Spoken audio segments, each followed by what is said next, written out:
Good morning students and my dear friends, I am Dr. Shalini Shukla and today is 31st of May 2023 Wednesday. Lecture start करने से पहले अगर आपको business standard और mint की PDF चाहिए तो आप इनकी रिस्पेक्टिव वेबसाइट्स पर लॉगिन कर सकते हैं। इसके अलावा आप मुझे Telegram channel, Twitter, ResearchGate, Facebook और इंस्टाग्राम पर भी ज्वाइन कर सकते हैं। रिकमेंडेड प्ले स्पीड है इस वीडियो की 1.25x। Thought of the day is success is survival. और आज के मिंट पेपर की अप्रॉक्सीमेटली 7 इंपॉर्टेंट न्यूज़ हेडलाइंस हैं। बिजनेस स्टैंडर्ड की अप्रॉक्सीमेटली 16 इंपॉर्टेंट न्यूज़ हेडलाइंस हैं और आज के डिस्कशन में हम 12 न्यूज़ आर्टिकल्स कवर करेंगे। तो जल्दी से स्टार्ट करते हैं। आज का पहला आर्टिकल जो कि मिंट के पेज नंबर 1 पर दिया हुआ है, softening prices will support growth RBI. Tuesday को रिजर्व बैंक ऑफ इंडिया की एनुअल रिपोर्ट जो थी वो पब्लिश हो गई है और उस रिपोर्ट के अकॉर्डिंग करंट फाइनेंशियल ईयर में, करंट फिस्कल ईयर में इंडिया की जो इकोनॉमिक ग्रोथ है वो सस्टेन रहेगी। जो ग्रोथ मूवमेंट है वो सस्टेन रहेगा इस फाइनेंशियल ईयर में because of the ease in inflation and other internal factor. However, the risk from sluggish expansion of other economies can put some risk and cause some risk on the economic growth.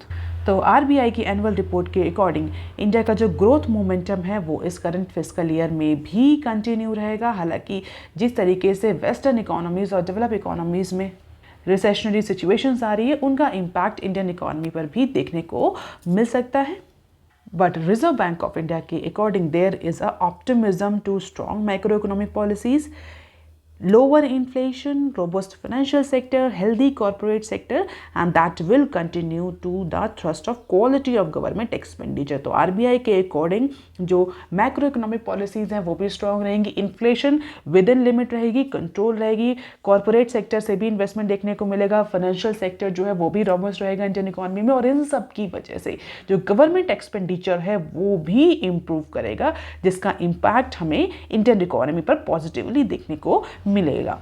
हालांकि अगर risk side factors की बात करें, risk factor की बात करें तो जिस तरीके से ग्लोबल ग्रोथ है उसमें स्लो डाउन देखने को मिल रहा है, जियोपॉलिटिकल सिचुएशंस देखने को मिल रही है, रशिया यूक्रेन क्राइसिस अभी भी कंटिन्यू है, उसका इम्पैक्ट फाइनेंशियल मार्केट की वोलेटिलिटी पर देखने को मिलेगा as per the Reserve Bank of India. और इसकी वजह से इंडियन इकोनॉमी को कुछ स्ट्रक्चरल रिफॉर्म्स भी करने पड़ सकते हैं in order to maintain the medium term growth. और बैंकिंग क्राइसिस को लेकर के रिसेंट जो फाइनेंशियल सेक्टर टर्मोइल आया है यूएस और यूरोपियन इकोनॉमीज़ में, उसको देख करके रिजर्व बैंक ऑफ इंडिया में ये असेसमेंट किया गया, ये बोला गया है कि जिस तरीके से यूएस और यूरोप इकोनॉमीज़ जो हैं वो फाइनेंशियल सेक्टर टर्मोइल फेस कर रही हैं उसकी वजह से या उस फैक्टर की वजह से जो इंडियन फाइनेंशियल सिस्टम है, जो इंडियन फाइनेंशियल इंस्टीट्यूशंस हैं, उनको अपना जो रिस्क है उसका रीअसेसमेंट दोबारा करना पड़ेगा। फाइनेंशियल स्टेबिलिटी और रेजिलियंस को मेंटेन करने के लिए कई सारे स्ट्रक्चरल रिफॉर्म्स लाने पड़ सकते हैं। हालांकि इन सारे क्राइसिस के बावजूद भी जो इंडियन बैंक्स हैं और नॉन फाइनेंशियल बैंकिंग इंटरमीडियरीज हैं इंडियन फाइनेंस मार्केट में, उनकी जो परफॉर्मेंस है वो रेजिलिएंट रहेगी, उनकी फाइनेंशियल कंडीशन जो है वो साउंड रहेगी और ये सेक्टर इकोनॉमी के ग्रोथ को सपोर्ट करता रहेगा। हालांकि नए शॉक्स के लिए जो नए ग्लोबल स्टॉक्स आ रहे हैं उनसे प्रिपरेशन भी ज़रूरी है, इसलिए स्ट्रेस टेस्ट भी इंपॉर्टेंट है। इट मीन्स कॉशन की सिचुएशन को एम्फेसाइज किया गया है रिजर्व बैंक ऑफ इंडिया की एनुअल रिपोर्ट में कि बैंक्स और फाइनेंशियल इंस्टीट्यूशंस को और नॉन बैंकिंग फाइनेंशियल इंस्टीट्यूशन को वॉच एंड मूव का अप्रोच अडॉप्ट करना पड़ेगा। So this is the income from foreign transaction as per the Reserve Bank of India annual report. Financial year 2019 से लेकर के 23 का डेटा दिया हुआ है income from foreign transaction in terms of rupee crore. तो आरबीआई की जो इनकम है वो नियरली हाफ ऑफ 2.35 ट्रिलियन से इंक्रीज हुई है on higher gain from foreign exchange transaction. तो रिजर्व बैंक ऑफ इंडिया ने अपनी जो फाइनेंशियल पोजीशन है उसकी स्ट्रेंथ, उसकी रेजिलियंस को भी एम्फसाइज किया है अपनी एनुअल रिपोर्ट में। अब देख लेते हैं article number 2 that is given on page number 1 of Mint paper. Unstable weather pattern upend companies best laid plan. पिछले कुछ टाइम में अगर हम देखें तो इंडिया में हमें नॉर्थ पार्ट में या नॉर्थ ईस्टर्न पार्ट में हमें एक इरेटिक वेदर पैटर्न देखने को मिला है। कहीं पर अनसीजनल रेन हो रही है, बहुत ज़्यादा रेन हो रही है, कहीं पर माइल्ड विंटर की सिचुएशन है, कहीं पर हीट वेव्स हैं। तो बहुत ज़्यादा इरेटिक पैटर्न में वेदर सिचुएशन देखने को मिली, जैसा कि एक जनरल सिनेरियो में लॉन्ग टर्म एवरेज में रहता है, उस तरह का इन्वायरमेंट या उस तरह का वेदर पैटर्न हमें इस ईयर में देखने को नहीं मिला है। और इसका इम्पैक्ट भी हम कई बार डिस्कस कर चुके हैं। Because of this erratic weather pattern और extreme weather situation in certain part of the India, the business operations of major consumer goods firms are actually getting disrupted. और हमने ये भी डिस्कस किया था कि जो एसी हैं, जो अदर इलेक्ट्रॉनिक गुड्स हैं जिनकी सेल समर सीजन में इंक्रीज हो जाती थी, उसका भी उनकी सेल पर भी इम्पैक्ट पड़ा है। इसके अलावा जो इलेक्ट्रिसिटी जनरेशन के जो पीक आवर्स होते थे वो भी थोड़ा शिफ्ट हो गए। तो कई सारे, अगर आप रेगुलरली फॉलो कर रहे हैं तो हमने इस इरेटिक वेदर पैटर्न को लेकर के कई सारे सेक्टर्स पर इसका इम्पैक्ट जो है वो हमने डिस्कस किया है। इस न्यूज़ में कंज्यूमर गुड्स जो फर्म है, मेजर कंज्यूमर गुड्स फर्म है, उनके बिजनेस ऑपरेशन में डिसरप्शन की बात कही गई है। जैसे कि जो कूलिंग अप्लायंसेस मेकर्स हैं, जो उन्होंने पहले से इन्वेंट्री तैयार करके रखी थी, अपनी इन्वेंट्री प्लान कर रखी थी समर सीजन के अकॉर्डिंग, अब वो प्लान्स जो है वो डिस्टरप्ट हो रहा है, क्योंकि अभी फिलहाल के लिए जो कूलिंग अप्लायंसेस हैं उनकी उतनी रिक्वायरमेंट नहीं हो रही। क्यों? क्योंकि जो टेम्परेचर इंक्रीज एंटिसिपेट किया था इन कंपनीज ने, कूलिंग अप्लायंसेस मेकर्स ने, वो अचीव नहीं हुआ। क्यों अचीव नहीं हुआ? Because of the unseasonal rain in certain part of the countries that have led to decrease in average temperature. So these unseasonal rainfalls in certain pockets of the country have led to decrease in average temperature. Because of that decrease in average temperature, there is a decline in cooling appliances sale. और इस तरीके से कई सारे और भी equipments हैं जिनकी डिमांड जो है वो इम्पैक्ट कर रही है because of the erratic weather pattern और extreme weather pattern into certain parts and parcel of India. आप देख लेते हैं article number 3, that is also given on page number 1 of Mint paper. Imports of coking coal from Russia may double.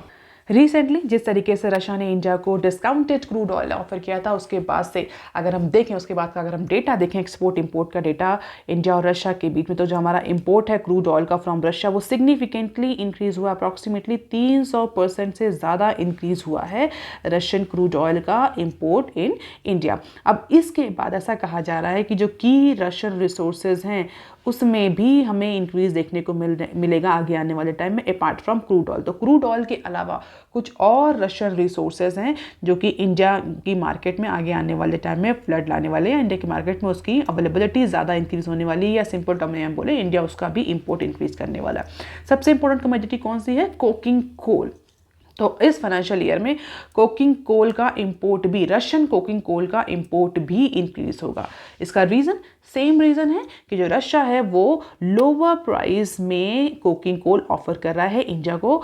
इसके अलावा quicker deliveries भी available है, मतलब जल्दी से डिलीवरी, कम टाइम फ्रेम में जो कार्गोज हैं वो डिलीवर हो रहे हैं। इंडिया की जो बिजनेस ऑर्गेनाइजेशन हैं, जो इंपोर्टर्स हैं, उनको apart from it India also और the importers also want to diversify their supply chain and that is why they are now moving towards the Russian coking coal. तो 3 reasons हैं जो expert site कर रहे हैं for this flood of coking coal on Indian market or in Indian market. पहला lower price, दूसरा quicker delivery और तीसरा सप्लाई चेन डाइवर्सिफिकेशन। अब क्वेश्चन ये होता है ये कोकिंग कोल इतना इंपॉर्टेंट क्यों है? तो अगर हम इंडिया में देखें तो जो ये कोकिंग कोल है ये स्टील मेकिंग के लिए एक प्राइमरी रॉ मटेरियल है और एक्सपर्ट्स और एनालिस्ट का मानना है कि 2024 में इसका जो इंपोर्ट है वो इंडिया डबल कर सकता है। और स्पेशली जो इंपोर्ट है ये कौन करेगा? Steel Authority of India will be the primary responsible organisation और the state owned Steel Authority of India will be the primary importer in case of this coking coal or Russian coking coal into this financial year. और अगर private sector की बात करें तो JSW Jindal steel भी जो है वो रशियन कोकिंग कोल को प्रेफर कर रहे हैं because of these 3 reasons. What are these 3 reasons? Lower price, quick delivery and supply chain diversification. अगर हम करंट सिचुएशन की बात करें तो करंटली इंडिया का जो कोकिंग कोल इंपोर्ट है वो अप्रॉक्सीमेटली 54 मिलियन टन रहा है फाइनेंशियल ईयर 23 में। फाइनेंशियल ईयर 23 में इंडिया ने 54 मिलियन टन जो है वो कोकिंग कोल इंपोर्ट किया है और अगर हम इंक्रीज़ की बात करें यानी 24 में कितना इंक्रीज़ होगा, तो ऐसा कहा जा रहा है इसका 5 टाइम्स इंक्रीज़ देखने को मिल सकता है फाइनेंशियल ईयर 24 में। 23 में हमने 54 MT इंपोर्ट किया है, इसका 5 गुना ज़्यादा इंपोर्ट हमें फाइनेंशियल ईयर 24 में देखने को मिल सकता है एज पर द ऑफिशियल्स और the individuals involve into this process.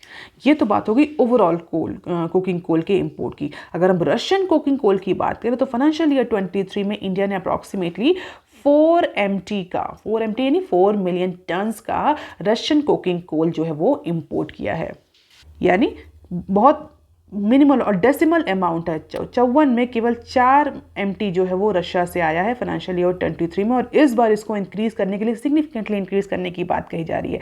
अभी इंडिया का अगर हम देखें बास्केट, अगर हम इंडिया के ट्रेडिंग पार्टनर्स देखें in terms of the coking coal import, तो about 90% of India's coking coal requirement वो इंपोर्ट के थ्रू ही मीट आउट होती है, और जिसमें से ऑस्ट्रेलिया जो है वो अकेला 70% पार्ट कॉन्स्टिट्यूट करता है। तो मेजॉरिटी जो हमारी कुकिंग कोल की डिपेंडेंसी है वो ऑस्ट्रेलिया पर है, and that is why now Indian importers और Indian business organisations wants to diversify their supply chain, और रशिया इस ड्यूरेशन में एक चीप और लोअर प्राइस ऑफर कर रहा है। तो इंडियन जो इंपोर्टर्स हैं उनके लिए एक ये बहुत इंपॉर्टेंट और बहुत सिग्निफिकेंट अपॉर्चुनिटी है जिसको वो टैप करना चाहते हैं।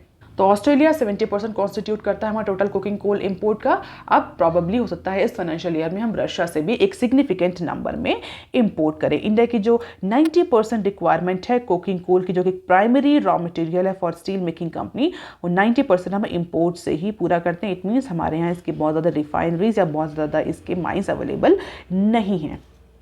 अब देख लेते हैं बिजनेस स्टैंडर्ड के आर्टिकल। बिजनेस स्टैंडर्ड का पहला आर्टिकल जो कि पेज नंबर 1 पर दिया हुआ है, growth moment to hold amid easing inflation RBI।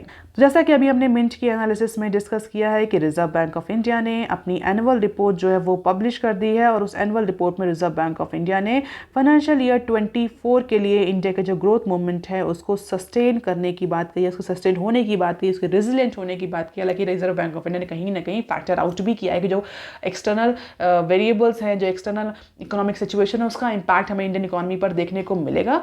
लेकिन बावजूद इन सब शॉक्स के इंडियन इकोनॉमी जो है, इंडियन फाइनेंशियल सेक्टर जो है, बैंकिंग सेक्टर जो है वो रेजिलिएंट रहेगा। हालांकि सारे सेक्टर्स को फिर भी कॉशियस अप्रोच अडॉप्ट करने की ज़रूरत है। तो इसी को लेकर के बिजनेस स्टैंडर्ड ने भी आज फ्रंट पेज पे अपनी न्यूज़ दी है, क्योंकि annual report reserve Bank of India की पब्लिश हुई है, और इस पर्टिकुलर न्यूज़ के अकॉर्डिंग फाइनेंशियल ईयर 23 में अप्रॉक्सीमेटली 6.7% एवरेज CPI रही है। तो रिजर्व बैंक ऑफ इंडिया ने फाइनेंशियल ईयर 23 का कुछ डेटा पब्लिश किया, उसके अकॉर्डिंग 6.7% का एवरेज CPI यानी कंज्यूमर प्राइस इंडेक्स देखने को मिला। हालांकि आगे आने वाले फाइनेंशियल ईयर में जो ग्रोथ मोमेंट है वो सस्टेन रहेगा, क्योंकि RBI से एंटिसिपेट कर रही है कि जो इन्फ्लेशनरी प्रेशर है वो ईज आउट होगा।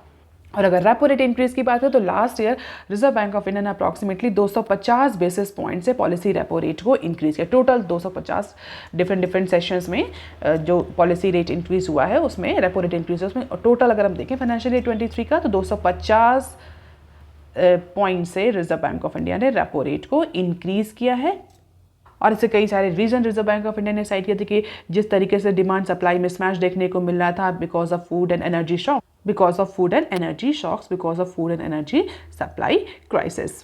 So this is the economic outlook for financial year 23 and 24 that RBI has projected. 250 basis point का increase या hike देखने को मिला from May 22 to February 23 because of the inflationary conditions. El Nino का impact जो है वो इंडियन इकोनॉमी पर देखने को मिलेगा, ऐसा रिजर्व बैंक ऑफ इंडिया का मानना है, जिसकी वजह से जो CPI है उसमें थोड़ा सा हमें इंक्रीज देखने को मिल सकता है। क्राउड इन इफेक्ट जो है वो कैपिटल एक्सपेंडिचर, प्राइवेट इन्वेस्टमेंट, ये हम बोल सकते हैं इन दोनों गवर्नमेंट एक्सपेंडिचर और प्राइवेट एक्सपेंडिचर के बीच में क्राउडिंग इफेक्ट्स का भी हमें इम्पैक्ट देखने को मिल सकता है। क्राउडिंग इफेक्ट क्या होता है? बेसिकली जब गवर्नमेंट बहुत ज़्यादा एक्सपेंडिचर करती है, कैपिटल एक्सपेंडिचर करती है किसी फाइनेंशियल ईयर में, जिसकी वजह से जो प्राइवेट सेक्टर रहता है उसको इन्वेस्टमेंट अपॉर्चुनिटीज़ नहीं मिलती है, उसको फंड अवेलेबल नहीं होता, तो this situation is called as a crowding effect.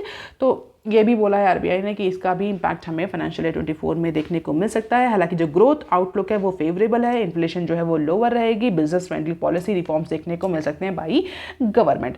अब इसी के साथ जो भी एनुअल रिपोर्ट से रिलेटेड न्यूज़ है उनको हम यहीं डिस्कस कर लेते हैं। पेज नंबर 4 पर दी हुई ये न्यूज़ है, RBI balance sheet grows, forex operations lift income 47%। हमने मिंट में भी ये न्यूज़ कवर करी है कि because of the foreign exchange transaction reserve Bank of India की जो इनकम है 2019 से लेकर के 2023 तक वो कंटिन्यूअसली इंक्रीज होती आ रही है। और बिजनेस स्टैंडर्ड ने भी ये डेटा पब्लिश किया है कि जो आरबीआई का बैलेंस शीट का साइज कितना है, कंटिजेंसी फंड बैलेंस कितना है और आरबीआई की फाइनेंशियल परफॉर्मेंस कैसी रही फाइनेंशियल ईयर 23 में। तो बहुत ज़्यादा आप इसको डिटेल में आपको याद करने की ज़रूरत नहीं है। More importantly the RBI's balance sheet growth has been positive in this financial year और फॉरेक्स एक्सचेंज ट्रांजैक्शन से जो इनकम हो रही थी वो उसमें भी 47% का इंक्रीज देखने को मिला है। अब इसी के साथ एक और न्यूज़ है जो कि आरबीआई के एनुअल रिपोर्ट में ही दी हुई है, values of bank fraud nearly half. तो फाइनेंशियल ईयर 23 में जो फ्रॉड्स होते थे, जो फ्रॉड्स हुए, फाइनेंशियल फ्रॉड्स हुए हैं, उनका वैल्यूएशन जो है वो, या हम कह सकते हैं वैल्यू टर्म्स में हमें उसमें डिक्लाइन देखने को मिल रहा है। जो बैंक्स फ्रॉड हुए हैं वो अप्रॉक्सीमेटली 30,252 करोड़ के बैंक फ्रॉड या बैंक रिलेटेड फ्रॉड में फाइनेंशियल ईयर 23 में देखने को मिले, जो कि फाइनेंशियल ईयर 22 के कंपैरिजन में आधे हैं। यानी जो बैंक फ्रॉड पहले इंक्रीज हो रहे थे अब हमें उसमें डिक्लाइन दिखना शुरू हो चुका है। 22 के कंपैरिजन में 23 में जो बैंकिंग फ्रॉड्स हुए हैं, जो बैंक रिलेटेड फ्रॉड्स हुए हैं वो आधे हो गए हैं। तो अप्रॉक्सीमेटली 59 के वैल्यूएशन के या वैल्यू के जो फ्रॉड है वो फाइनेंशियल ईयर 22 में देखने को मिले थे, जो कि रिड्यूस होकर के 30 के अप्रॉक्सीमेटली रह गए हैं। और अगर हम देखें public sector banks, private banks और टोटल का कंपैरिजन, तो प्राइवेट बैंक्स में हमें ज़्यादा फ्रॉड देखने को मिले हैं in comparison to public sector banks. Private sector banks reported the maximum number of frauds in financial year 23 in comparison to the public sector banks. तो जो रिपोर्टेड फ्रॉड्स हैं वो प्राइवेट सेक्टर में ज़्यादा देखने को मिल रहे हैं। हालांकि अगर वैल्यूएशन की बात करें, वैल्यू टर्म्स की बात करें, अमाउंट की बात करें, then public sector banks continue to be the higher in terms of the amount of fraud. और जो सबसे ज़्यादा फ्रॉड देखने को मिले हैं वो डिजिटल पेमेंट की कैटेगरी में देखने को मिले। तो डेफिनेटली डिजिटल पेमेंट की कैटेगरी में सबसे ज़्यादा, and obviously digital payment bank की कैटेगरी में सबसे ज़्यादा फ्रॉड देखने को मिले हैं इन फाइनेंशियल ईयर 23। और अगर वैल्यू की बात करें तो वैल्यू के केस में जो सबसे ज़्यादा फ्रॉड देखने को मिले हैं वो लोन पोर्टफोलियो, जो एडवांस कैटेगरी होती है लोन पोर्टफोलियो की, उसमें देखने को मिले नंबर्स में सबसे ज़्यादा डिजिटल पेमेंट्स में। और अगर प्राइवेट सेक्टर बैंक्स की बात करें तो प्राइवेट सेक्टर बैंक्स के केस में जो मैक्सिमम नंबर ऑफ फ्रॉड्स हैं वो स्मार्ट जो वैल्यू कार्ड्स होते हैं, इंटरनेट फ्रॉड्स होते हैं, उनके केस में उस कैटेगरी में सबसे ज़्यादा फ्रॉड प्राइवेट सेक्टर बैंक्स में देखने को मिले। तो मेजरली अगर हम देखें जो सेगमेंट रहा जिसमें सबसे ज़्यादा फ्रॉड रहे डिजिटल पेमेंट्स और लोन पोर्टफोलियोज़। अब देख लेते हैं article number 5 that is given on page number 4 of Business standard. Crude import from Russia jumped 14x in financial year 23। अभी हमने मिंट की एनालिसिस में कुकिंग कोल को लेकर के न्यूज़ डिस्कस करी थी, जहाँ पर हमने डिस्कस किया था कि जो क्रूड ऑयल है उसका जो क्रूड ऑयल इंपोर्ट है रशिया से वो फाइनेंशियल ईयर 23 में कई गुना ज़्यादा इंक्रीज हुआ है because of the discounted crude oil that Russia is offering to India. उसी को लेकर के ये न्यूज़ है, उसी का डेटा है, जहाँ पर अगर हम देखें डेटा को तो रशिया का जो शेयर है इंडिया के क्रूड इंपोर्ट बास्केट में वो 19.9% तक इंक्रीज हो गया। अप्रॉक्सीमेटली 20% हम समझ लें कि जितना हम क्रूड ऑयल इंपोर्ट करते हैं उसका 20% हमने फाइनेंशियल ईयर 23 में केवल और केवल रशिया से किया है, जो कि एक साल पहले केवल 2% था। तो अगर हम देखें तो 2% से इंक्रीज होकर के 19% या 20% तक रशियन क्रूड ऑयल का शेयर पहुंच गया इंडिया के टोटल क्रूड इंपोर्ट में। और ये डेटा किसने पब्लिश किया है? डेफिनेटली जो आरबीआई की एनुअल रिपोर्ट पब्लिश हुई है उसमें ये रशियन क्रूड ऑयल इंपोर्ट का डेटा जो है आरबीआई ने पब्लिश किया है। So the country's overall import of crude oil rose to $162.2 billion in financial year 23। तो अप्रॉक्सीमेटली $162 बिलियन का हमने क्रूड ऑयल इंपोर्ट किया है इस फाइनेंशियल ईयर में, जो कि थोड़ा सा डिफर है। इस इंपोर्ट का डेटा देखें तो जो कॉमर्स डिपार्टमेंट ने डेटा पब्लिश किया तो उससे थोड़ा सा डिफरेंस है, हालांकि अप्रॉक्सीमेटली वैल्यू जो है वो सेम है। तो आरबीआई के अकॉर्डिंग अप्रॉक्सीमेटली $162.2 बिलियन का हमने क्रूड ऑयल इंपोर्ट किया है और कॉमर्स डिपार्टमेंट के अकॉर्डिंग हमने 107.5 यानी 107.5 बिलियन का क्रूड ऑयल इंपोर्ट किया है। ये तो बात रही टोटल क्रूड ऑयल इंपोर्ट की, लेकिन अगर हम इंडिया में और रशिया का परसेंटेज देखें तो जो इंडिया का जो क्रूड ऑयल इंपोर्ट है और जो रशिया से इंपोर्ट होता है उसमें हमें 14 टाइम्स इंक्रीज देखने को मिला इन फाइनेंशियल ईयर 23, यानी 2002 में केवल $2.2 बिलियन का इंडिया ने रशियन ऑयल इंपोर्ट किया था, जो कि इंक्रीज होकर के 31.2 बिलियन तक पहुंच गया है as per the Reserve Bank of India. तो इंडिया के जो ट्रेडिशनल सोर्सेज थे क्रूड ऑयल के कौन कौन से, सऊदी अरेबिया, यूएई, कुवैत, उन सबको ओवरटेक करते हुए रशिया जो है वो प्राइमरी इंपोर्टर बन गया है इंडिया में क्रूड ऑयल इंपोर्ट बास्केट में। तो ऐसा कंट्री जो कि रशिया यूक्रेन क्राइसिस से पहले इंडिया के टोटल क्रूड ऑयल इंपोर्ट में 1% से भी कम का कॉन्स्टिट्यूट करता था, अब वो 90 to 20% का पार्टनर बन गया है। This is all because of the Russia is offering crude oil in discounted manner to India. आप देख लेते हैं article number 6 that is given on page number 6 of Business Standard, firms not meeting targets to suffer incentive loss. तो जो revised IT hardware production linked incentive scheme government ने जो float करी है, जो पीएलआई स्कीम को रिवाइज किया है, जो आईटी सेक्टर के लिए जो पहले पीएलआई स्कीम आई थी उसको रिवाइज करके गवर्नमेंट ने एक revised PLI scheme IT hardware sector के लिए फ्लोट करी है और उसमें कई सारे जो एलिजिबिलिटी थ्रेशोल्ड्स हैं उनको गवर्नमेंट ने इंक्लूड किया है on investment and sale parameter. तो इन्वेस्टमेंट और सेल पैरामीटर्स को इंक्लूड करते हुए गवर्नमेंट ने कई सारे थ्रेशोल्ड लिमिट्स डाल दी हैं कि इससे ऊपर का अगर इन्वेस्टमेंट होगा, इससे ऊपर की अगर सेल होगी तो ही इंसेंटिव्स के लिए एलिजिबल होगी वो कंपनी। अभी तक की हालांकि कोई ऐसी कोई लिमिट नहीं थी इस पीएलआई स्कीम में, लेकिन इस बार गवर्नमेंट ने इसको परफॉर्मेंस से लिंक कर दिया है। अगर इतने एक थ्रेशोल्ड के ऊपर का इन्वेस्टमेंट होगा, थ्रेशोल्ड के ऊपर की सेल होगी, then only companies will be able to get the incentive under this PLI scheme. और इसके अलावा इस बार जो रिवाइज्ड स्कीम है उसमें गवर्नमेंट ने पेनाल्टीज़ भी इंट्रोड्यूस करी हैं कि जो कमिटेड टारगेट है, जो कंपनीज ने सेल को लेकर के टारगेट कमिट किया है, जो इन्वेस्टमेंट को लेकर के टारगेट कमिट किया है और जिसके बेसिस पे कंपनीज जो है वो इंसेंटिव्स अवेल कर रही हैं, अगर वो सेल का टारगेट या वो इन्वेस्टमेंट का टारगेट अचीव नहीं होता है तो डेफिनेटली पीएलआई स्कीम के तहत कंपनीज को पेनलाइज किया जाएगा और जो उनका इंसेंटिव्स है वो गवर्नमेंट वापस ले सकती है। तो ट्यूसडे को गवर्नमेंट ने पीएलआई 2.0 जो है IT companies, IT hardware companies के लिए, आईटी हार्डवेयर सेक्टर के लिए फ्लोट करी है और इस स्कीम के तहत approximately 9% up to 9% incentives can be given to the companies on their incremental sale of laptop, tablets, all in one PCs, servers and other computing devices जो कि इंडिया में ही मैन्युफैक्चर हो रही हैं। तो ऐसे कंपनीज जो कि इंडिया में ही सारी इलेक्ट्रॉनिक डिवाइसेस को मैन्युफैक्चर कर रही हैं और अगर वो एक सर्टेन लेवल का थ्रेशोल्ड अचीव करती हैं in terms of sales, in terms of export, in terms of investment, तो गवर्नमेंट 9% तक का इंसेंटिव उनको ऑफर कर सकती है through different measures as per this revised PLI scheme for IT hardware sector. तो डेफिनेटली आईटी हार्डवेयर सेक्टर में self reliance achieve करने के लिए, इन्वेस्टमेंट को अट्रैक्ट करने के लिए, फॉरेन डिपेंडेंसी को रिड्यूस करने के लिए गवर्नमेंट ने इस पीएलआई स्कीम में रिवीजन किया है और पर्पस यही है इस रिवीजन का कि ज़्यादा से ज़्यादा परफॉर्मेंस लिंक्ड किया जाए इंसेंटिव्स को। अगर कंपनी परफॉर्म करेंगी तो उनको इंसेंटिव दिया जाएगा और कंपनीज अगर नहीं परफॉर्म करेंगे तो डेफिनेटली उनको कोई भी इंसेंटिव नहीं दिया जाएगा और उनको पेनलाइज भी किया जाएगा अगर वो अपना कमिटेड टारगेट जो है वो अचीव नहीं कर पाती। इसके अलावा कई सारे जो फॉरेन सोर्सेस हैं जहाँ से कुछ इंपोर्ट किया जाता है इक्विपमेंट्स का, उसकी लिस्टिंग को भी लेकर के इस स्कीम में जो है वो गवर्नमेंट कुछ नोटिफिकेशन दिए, कोई लिस्ट गवर्नमेंट ने तैयार करी ट्रस्टेड फॉरेन सोर्सेज की। तो जो फर्मवेयर्स हैं उनको इंपोर्ट करने के लिए केवल और केवल उन्हीं ट्रस्टेड फॉरेन सोर्सेज को यूज़ किया जा सकता है as per the Ministry of Electronic and Information Technology. So this is the infographics about the minimum investment received the benefits till now. तो कितना ग्लोबल कंपनीज ने, कितना hybrid companies, it means global और hybrid both, global और domestic both. You can just have the glimpse of it. First year में कितना incentive receive किया, second year 6 year तक कितना इंसेंटिव्स कंपनीज ने, डोमेस्टिक कंपनीज ने ओवरऑल रिसीव किया। तो अगर डोमेस्टिक कंपनीज की बात करें तो 20 करोड़ से ज़्यादा का जो इंसेंटिव्स है या जो बेनिफिट्स है वो डोमेस्टिक कंपनीज ने अकेले रिसीव किया है। अब देख लेते हैं short news articles from Business Standard. Deadline nearing, 41% of FAME 2 targets met so far. तो जिस तरीके से गवर्नमेंट ने PLI स्कीम लॉन्च करी है डिफरेंट सेक्टर्स के लिए, उसी तरीके से फेम स्कीम भी लॉन्च करी गई थी। किसके लिए? इलेक्ट्रिक और हाइब्रिड व्हीकल के लिए।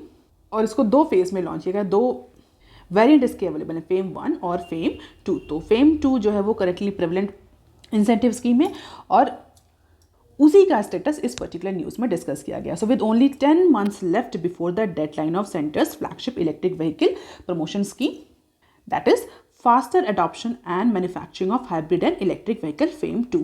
तो केवल 10 मंथ ही बचे हैं इस पर्टिकुलर स्कीम, केवल 10 मंथ बचे हैं फेम 2 स्कीम के लिए। And the government has sponsored only 41% of the target of more than 1.5 million EVs. तो जो 1.5 मिलियन ईवी इलेक्ट्रिक व्हीकल का टारगेट रखा गया था फेम 2 के लिए, उसका केवल 41% ही अचीव हुआ है।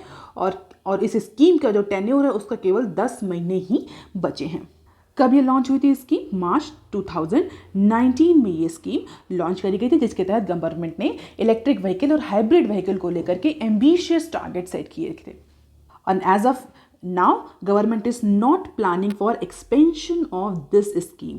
तो इस स्कीम के एक्सपेंशन का भी गवर्नमेंट प्लान नहीं कर रही है। 10 महीने केवल बचे हुए हैं। अगर हम टारगेट्स की बात करें तो केवल 41% टारगेट अचीव हुए हैं। तो this is the infographics fame 2 सब progress report, fame 2 scheme progress report. E2 wheelers, E3 wheelers, E4 wheelers और E बसेस कितना टारगेट सेट किया था? Red bar indicates the target that government has set for fame 2 scheme. और कितना, ये जो blue बार है ये इंडिकेट ये करता है कितनी सब्सिडी गवर्नमेंट ने प्रोवाइड की। So those are vehicles which are actually provided the subsidy. तो you can just have the glimpse of it, कैसी प्रोग्रेस रही फेम 2 की। तो अगर ये 100% टारगेट अचीव नहीं हो पाता है जो फेम 2 के तहत सेट किए गए, तो हम ये कह सकते हैं कि फेम 2 स्कीम जो थी हाइब्रिड व्हीकल और इलेक्ट्रिक व्हीकल के लिए वो उतनी सक्सेसफुल नहीं रही। अभी तक अप्रॉक्सीमेटली 8,600 करोड़ का एलोकेशन जो है वो गवर्नमेंट टोटल फंड एलोकेशन कर चुकी है फेम स्कीम के तहत, और जिसमें से 4,295 करोड़ जो हैं वो जो है रफली यूटिलाइज हुए हैं। अब देख लेते हैं next clip. M5 to form ethics committee to curb misconduct in AMCs। तो security and exchange board of India is guiding the M5। What is this M5? Association of mutual funds in India. तो जो mutual funds companies उनका एक association है, तो उनको से भी गाइड कर रही है। किस लिए गाइड कर रही है? To form the ethic committee. तो एक एथिक्स कमेटी का फॉर्मेशन हो रहा है। किस लिए फॉर्मेशन हो रहा है उस कमेटी का? To take the action against the individual misconducts in AMCs। AMCs means जो असेट मैनेजमेंट कंपनीज होती हैं, उसमें जो इंडिविजुअल जो टॉप पोजीशंस पर होते हैं वो कोई मिसकंडक्ट करते हैं, कोई अनएथिकल प्रैक्टिसेस करते हैं, तो उसको रेगुलेट करने के लिए एक एथिक्स कमेटी फॉर्म कर रही है। कौन कर रही है? M5 कर रही है। Who's M5? Association of mutual funds in India.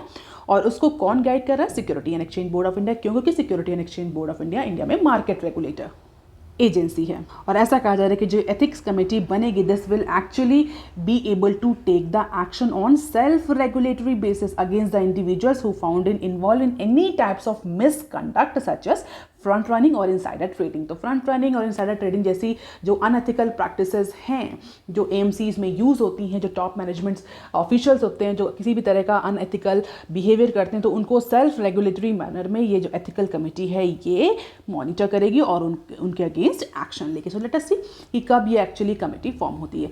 अब देख लेते हैं next clip. As offices reopen, share of urban salaried women falls to 2 years low. तो जो latest quarterly periodic labour force survey का डेटा पब्लिश हुआ है PLFS, कल भी हमने इस पर्टिकुलर लेबर फोर्स सर्वे के बारे में डिस्कस किया था, कुछ इसकी न्यूज़ डिस्कस करी थी, तो उसी के डेटा को इस पर्टिकुलर न्यूज़ में कवर किया गया। और उसके अकॉर्डिंग जैसे ही पैंडेमिक के बाद से कई सारे जो ऑफिसेस थे, जो फिजिकल ऑफिसेस थे, जो प्रोमाइसेस थे, वो ओपन होना शुरू हो चुके हैं। तो अगर उस कंटेक्स्ट में हम देखें तो जो सैलरीड वुमेन थी जो उन ऑफिसेस में काम करती थी, तो the share of salaried women among all the employed women in urban area declined for the 4th consecutive quarter। तो Q4 ऑफ फाइनेंशियल ईयर 23 में भी वही सेम ट्रेंड हमें देखने को मिला। जो सैलरीड वुमेन है उनका शेयर जो है वो टोटल एम्प्लॉयड वुमेन में डिक्लाइन हुआ है और पिछले कुछ क्वार्टर से कंटिन्यूअसली हमें ये ट्रेंड देखने को मिल रहा है। अगर Q4 ऑफ फाइनेंशियल ईयर 24-23 की बात करें तो अप्रॉक्सीमेटली 54.2% शेयर रहा है सैलरीड वुमेन का। किस में? टोटल वुमेन एम्प्लॉयमेंट में। जो टोटल वुमेन एम्प्लॉयमेंट है उसमें जो सैलरीड वुमेन है वो 54.2% कॉन्स्टिट्यूट करती हैं और पिछले कुछ क्वार्टर से कंटिन्यूअसली डिक्लाइन होता आ रहा है according to the periodic labour force survey. तो सैलरीड वुमेन उनका शेयर तो गिर रहा है, लेकिन जो सेल्फ एम्प्लॉयड वुमेन हैं उनका शेयर जो है वो इस Q4 में इंक्रीज हुआ है। The share of self employed women increase to 38.5% रहा, जो कि पिछले क्वार्टर में 37.9 था।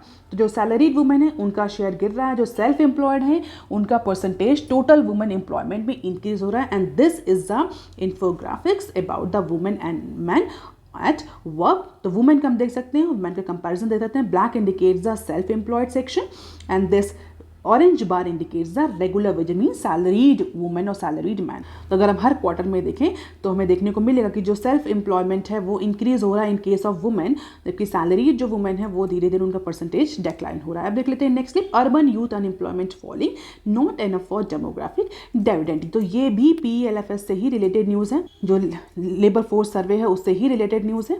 और उस न्यूज़ के अकॉर्डिंग जो जॉब अपॉर्चुनिटीज़ हैं यूथ के लिए, यंगस्टर्स के लिए अर्बन इंडिया में वो इंक्रीज हो रही है। तो जैसा कि हम देख सकते हैं अर्बन यूथ अनएम्प्लॉयमेंट फॉलिंग, कि जो अर्बन यूथ है, रूरल और अर्बन दोनों के लिए अलग अलग सर्वे होता है, अलग अलग डेटा पब्लिश होता है। तो जो अर्बन यूथ अनएम्प्लॉयमेंट रेट है वो फॉल हो रहा है। क्यों? क्योंकि जो जॉब अपॉर्चुनिटीज़ हैं यूथ के लिए, यंगस्टर्स के लिए, वो इंक्रीज कर रही हैं।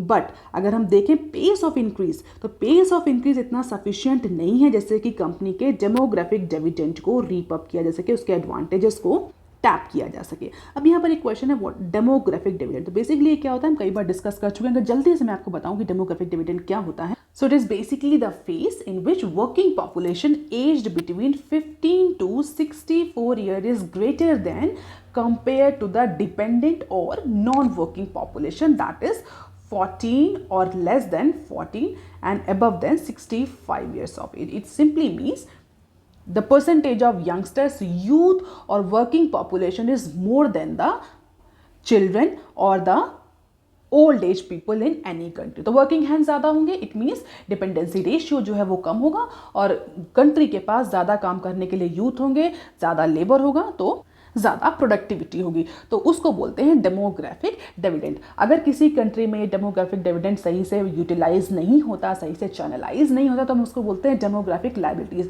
अगर कंट्री या पॉलिसी मेकर्स जो हैं proper education facility, health facility, job employment facility नहीं दे पाते अपने यंगस्टर्स को, अपनी यूथ पॉपुलेशन को, तो वही यूथ पॉपुलेशन हमारे लिए लायबिलिटी बन जाती है। और उसी को लेकर के ये न्यूज़ में जो ये लेबर फोर्स सर्वे है उसमें कहा गया है कि जो जॉब अपॉर्चुनिटीज़ हैं यंगस्टर्स के लिए अर्बन सेक्टर में वो इंक्रीज तो हो रही हैं, बट वो इस पेस में, इस स्पीड में इंक्रीज नहीं हो रही हैं जिससे कि हम ये कह सकें कि हम अपना पूरा डेमोग्राफिक डिविडेंड जो है वो रियलाइज कर पाएंगे, उसका बेनिफिट्स रियलाइज कर पाएंगे।